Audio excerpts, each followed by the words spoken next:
Today on Laser Update, we meet Maurice Brown, success coach here at OCC. Dedicated to helping students be successful, he explains what he does to help and how his past has affected his job.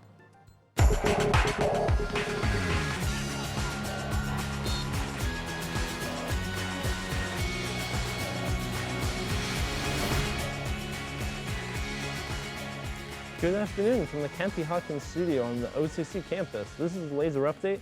I'm Kyra Fry. And I'm Jacob Larum. Today is April 19th, 2022, and we'll be your host for today's Laser Update. Let's get right into our first story, success coach Maurice Brown.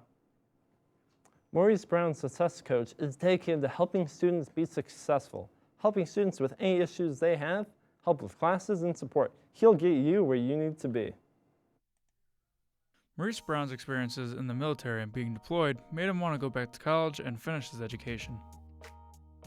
Okay, in 2012, after I failed out of SUNY Brockport, I ended up back, I ended up joining the military because my whole life I had heard about how student loans, just plagued my mother, and, it was a big plight, and the Army offered to pay my student loans, so I thought, I'd at least get rid of that and have an equal playing field, with the rest of people.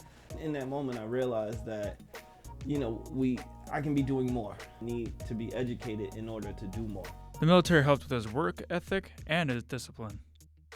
When I failed out of college, I was very focused on having fun. Military helped me get a lot of those intangible things, like my discipline was much higher. My punctuality was, I never missed a day, because you can't miss days in the military. So the second time that I was in college, because I had that better foundation, I was able to just, really focus on learning and, my assignments and things of that nature, because the other things just came naturally to me by that point. If you're struggling and want to quit school, talk to Maurice Brown. He'll help you out. If you or someone you know needs help with classes or just need to talk, you can talk to Maurice Brown in Maroney 310A. Lauren Lyons asked OCC freshmen and sophomores what eras they would prefer to be born in and why. Here are their responses. Today on Pulse of the Campus, I asked OCC freshmen and sophomores what era they would prefer to be born in and why. If I could live anywhere in any time period, I'd choose Germany right before Hitler takes over. Because I want to see the heritage from my family, from my biological family, as I'm German, and I want to know what the food's like, what the culture's like. I want to know about the country.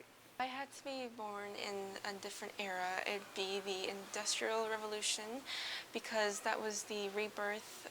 There was like this humanism, there's like this new, all the arts, music, science, all like the greatest classical pieces of just culture started to be born there the most. We're born in any era. I guess I'd like to be born like in the Salem witch trial times, because I would be one of those crazy women who would be burnt at the stake, and I think that would just be very funny. It would be a horrific time to live through, but I think the joke potential would be so great, and I would love it despite dying. There you have it. Students at OCC sharing their thoughts on what eras they would prefer to be born in. This is Pulse of the Campus. For Laser Update, I'm Lauren Lyons. So what era would you prefer to be born in?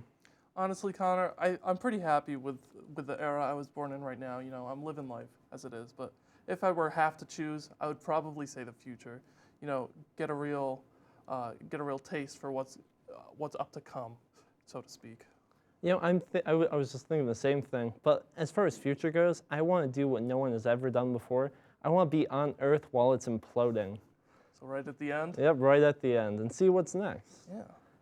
At OCC, we have many interesting students who are putting in hard work at school, but also outside of school. Francisco Costa is from Portugal and is definitely one of those students. He participated in the production of the short film Hopeless by Arthur Oliphant. Recently, Francisco Costa has been participating in a movie. He was playing the main character of it. Hopeless is a movie that Arthur came to talk with me about. He wanted to do a movie about a character lost in the snow, inspired in the movie The Revenant, and I was really excited about it. It was hard to shoot in cold weather, honestly. Not only for obvious reasons, because it's harder physically, but the equipment doesn't respond the same. We had to adapt to situations and environments that we weren't used to. That taught us a big lesson, that when you plan a lot of things, usually they don't go as planned. The most complicated scene to play was by far the forest scene, because I had to pretend I was listening to some voices in my head and I was going paranoid without hearing the sound effects and the music. It was really hard for me to show that, or at least try to show that. I remember being so focused on the scene, on the lake fishing scene, so focused on my play, that Arthur, the director, asked me, "Cisco, just look at your left." And I remember, minutes before, nice weather, everything fine. And I remember looking at my left and I just see this white cloud and a huge storm coming at us, and I was like, oh my gosh, we gotta hurry, guys, we gotta hurry. That was definitely a wild experience. Overall, the movie was a fantastic experience, I must say. It was one of the best days so far in my life. Very interesting. It's nice to see students putting hard work in outside class. If you want to see Hopeless, you can find it on YouTube, on Arthur's YouTube channel, Kroll, C-R-O-L. Here at OCC, we try to be as welcoming as we can be. This includes celebrating ASL Month. Did you know that March 13th to April 14th is Deaf and ASL History Month? All over the United States, the history of the deaf community is celebrated. OCC will be celebrating this month with a wide variety of events, with all of them having ASL English interpreters. Wondering why these dates in particular? It's because it was over these days where major events in deaf culture happened, with Gallaudet University being founded on April 8th in 1864, its first deaf president being elected on March 13th of 1988, and the opening of America's first public school for the deaf on April 15th. Want to learn ASL? Then check out some of the classes provided here at OCC. We're going to take a quick break, but after the break, we talk to Mike Drake, head of the men's soccer coach. Explore your potential, discover your talents, and transform your life at Onondaga Community College. Onondaga's expanding campus features 4 residence halls, the SRC Arena, and a new state-of-the-art building for the music department. Onondaga's diverse mix of students enriches classroom discussions, fuels creativity, and prepares you to be part of a community. Visit sunyocc.edu and discover why more than 40,000 students call OCC their alma mater. You come home to your evacuated neighborhood after a storm. That 100-year-old oak gone. Your house, just bits and pieces of your life scattered across an empty lot. For miles around, devastation, destruction, and despair. Until off in the distance, a truck approaches. A bright red cross on the hood. A lifeline. Food, water, clothing. The Red Cross, 1-800-HELP NOW. Explore your potential, discover your talents, and transform your life at Onondaga Community College. Onondaga's expanding campus features 4 residence halls, the SRC Arena, and a new state-of-the-art building for the music department. Onondaga's diverse mix of students enriches classroom discussions, fuels creativity, and prepares you to be part of a community. Visit sunyocc.edu and discover why more than 40,000 students call OCC their alma mater. Explore your potential, discover your talents, and transform your life at Onondaga Community College. Onondaga's expanding campus features 4 residence halls, the SRC Arena, and a new state-of-the-art building for the music department. Onondaga's diverse mix of students enriches classroom discussions, fuels creativity, and prepares you to be part of a community. Visit sunyocc.edu and discover why more than 40,000 students call OCC their alma mater.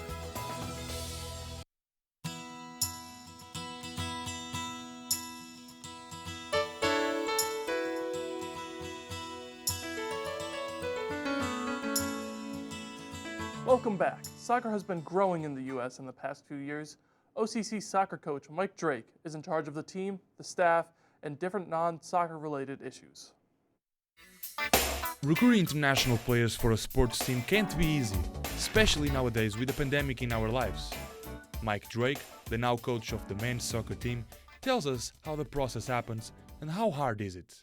Yeah, so we start with an initial email from an agent who has a handful of athletes and prospective students that he thinks are good for our program. The process is getting more and more selective as our men's team is getting more and more successful. Letting the agent know who to contact. Usually it's a reach out so far through an email or our WhatsApp. Hopefully they respond, some of them don't, and then once they respond, it starts the process of cost.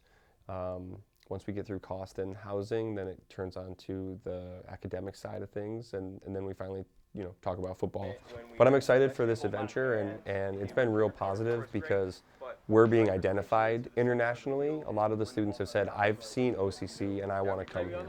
And so even though we're in a pandemic and it feels like we're at the tail end, I think the sky's the limit with our recruiting process and where we're headed with this program.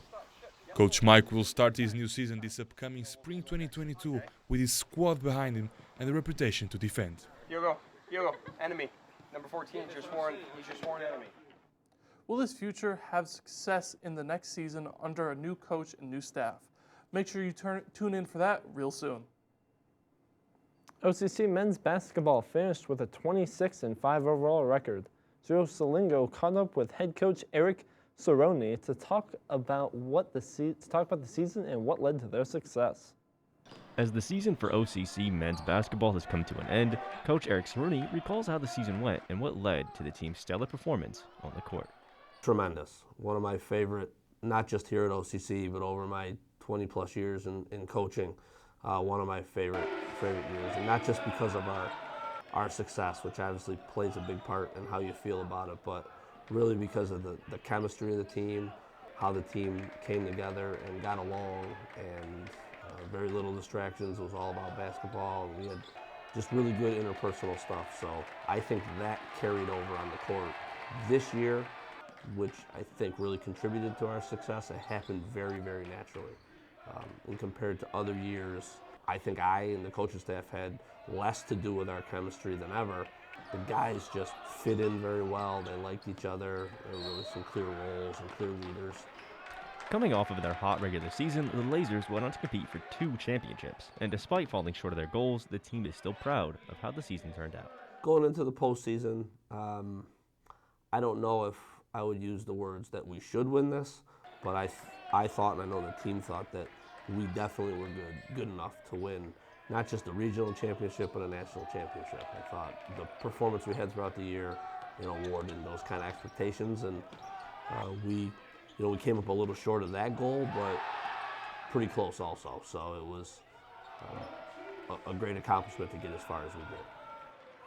Basketball is over for the year at OCC, but lacrosse, baseball, golf, and more are going on now. Find out about all OCC athletics at OnondaгаLasers.com.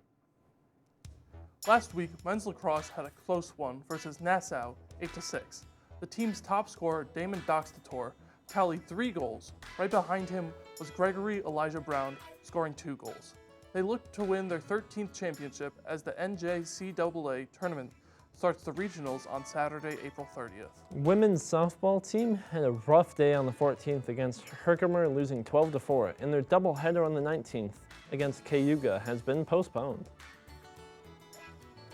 When the pandemic hit, drastic changes were made within colleges. Dreasia Garner talks teaching through the pandemic with Anisha Saxena.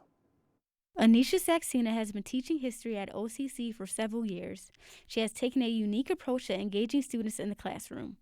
Started applying for jobs, and OCC had a position in South Asian history, and I came here. I'm advisor for the OCC South Asia Club, and I work closely for the celebration of Unity Day. My best part about teaching at OCC is you make these amazing connection with students from different walks of life that I haven't done anywhere before, and I've taught in India. I've had experiences of working with few students elsewhere, but it's difficult because if a lot of students come with a mindset that they hate history, they've never liked it, but they have to take a history course. I use a lot of historical memes, so I try and watch the popular shows that students are watching. Everyone's watching Squid Game these days, so a lot of my memes are based on Squid Game, so that helps The connections that I have here, I haven't made anywhere, and I love it.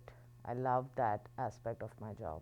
Saxena has had an amazing opportunities at OCC, and she continues to find new ways to contribute to the campus and her students. Anisha Saxena continues to encourage and uplift her students through this pandemic, not allowing COVID to take a toll on their education. Here are some events coming up near you. April 27th, there will be a food truck takeover at Great Northern Mall at 4 p.m. Try out the variety of foods at reasonable prices. May 1st is the beginning of Asian Pacific American Heritage Month, and May 5th is Cinco de Mayo. Celebrate responsibly. Coming up after the break, we take a look at the YMCA on campus with Emily Petoniak.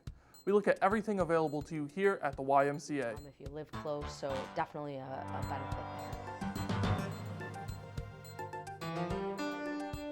Explore your potential, discover your talents, and transform your life at Onondaga Community College. Onondaga's expanding campus features 4 residence halls, the SRC Arena, and a new state-of-the-art building for the music department. Onondaga's diverse mix of students enriches classroom discussions, fuels creativity, and prepares you to be part of a community. Visit sunyocc.edu and discover why more than 40,000 students call OCC their alma mater. Nearly 85% of students are saving hundreds on textbooks through Box of Books at OCC. Yeah, so Box of Books is a program that OCC does where we charge you per the credit hour and not per book. It's a lot cheaper to do Box of Books for us because it's not charging you per the individual book, but altogether your classes as a whole. Sign up for Box of Books through OCC's Barnes & Noble and start saving today. Explore your potential, discover your talents, and transform your life at Onondaga Community College. Onondaga's expanding campus features 4 residence halls, the SRC Arena, and a new state-of-the-art building for the music department.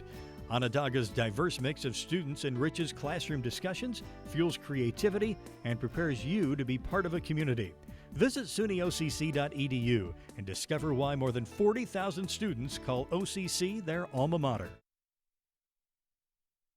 Explore your potential, discover your talents, and transform your life at Onondaga Community College.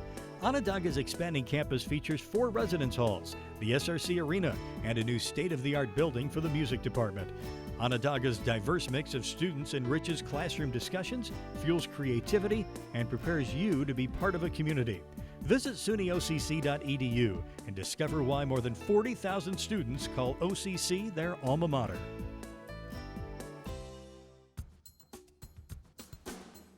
Today's Seen It, we have 3 movies releasing soon. May 6th, we have Doctor Strange and the Multiverse of Madness. On June 10th, we have Jurassic World Dominion. And on June 17th, we have Lightyear. We can't wait to see these movies. Hopefully you can go out and see them. Welcome back again. Our next story is about the YMCA on campus. Emily Petoniak has the story. The Southwest YMCA right here on campus is one of 8 branches in central New York. OCC students pay a $60 recreation fee in their tuition that allows full access to the Southwest Y. I sat down with Kelly Notman, the Associate Executive Director of the Southwest YMCA. She explained to me why she thinks students should take advantage of the on-campus facility. There isn't a lot to do on campus, so it's a great option for students to not only take advantage of the health and wellness benefits, but also too, we have some great programs. Our YMCA has basketball courts, a track, fitness classes both online and in person, weights and cardio equipment, and for an additional fee, personal training.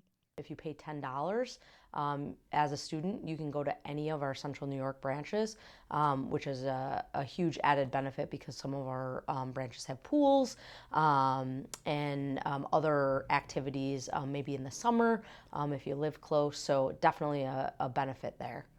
If you do decide to check out the gym, please be conscious of the others that use it. It is important to clean the equipment when you're done, as well as to put things back where they belong for other members. The convenience of a gym being right on campus is perfect for a student's schedule.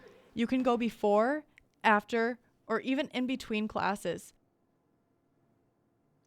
If you're looking to improve your lifestyle, you can activate your YMCA membership at any time. on their website at ymcacny.org. Be sure to select the Southwest branch right here on campus. We have crisis going on in today's world. Gas prices soaring and emissions too. Ryan Metzler talks about the future of cars.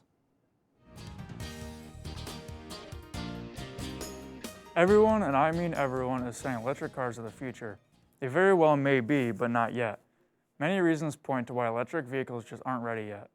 The first mass-produced electric car was a GM EV1. It had a range of 55 miles, and later models had a range of 105 miles. Electric cars have come a long way since then, but compared to modern electric cars like the Tesla Model S, that has a range of 405 miles, it is leagues ahead of the EV1 and early electric cars. But electric cars are older than you think. Some of the very first cars were electric, like the Flocken Electro Wagon, built in 1888. With all this innovation, we still have a long time to go until it's perfected. The worst part of electric cars is the production of them. You need to mine lithium core and heavily refine it, which takes energy and lots of time to do. It's also a very dirty process. Also, many parts are made around the world, so all those parts need to be shipped or flown around. Then is the issue of getting the power to power the cars. Yes, lots of energy is made from solar, wind, hydro, and nuclear, but around the world a lot is still by fossil fuel consumption. The production of electric cars are dirtier than you just continuing to drive your gas or diesel car. Electric cars are also unstable, causing many fires and loss of homes of many people. Chevrolet recalled every single one of the Bolt electric cars built since 2017 due to fire issues and causing injuries. Electric cars are also very dirty to recycle, as you cannot recycle lithium. Eventually, electric cars will most likely be the future, but as of right now, in 2022, they aren't where they should be. That's why I believe the true future is in hydrogen fuel cell vehicles. The technology has been proven as cleaner to produce and recycle than electric components. The only emissions out of a fuel cell vehicle are H2O and oxygen, much cleaner than lithium. I'll continue to believe hydrogen fuel cell vehicles are superior in every way until electric vehicles can have the same reliability and drivability as any other fuel type.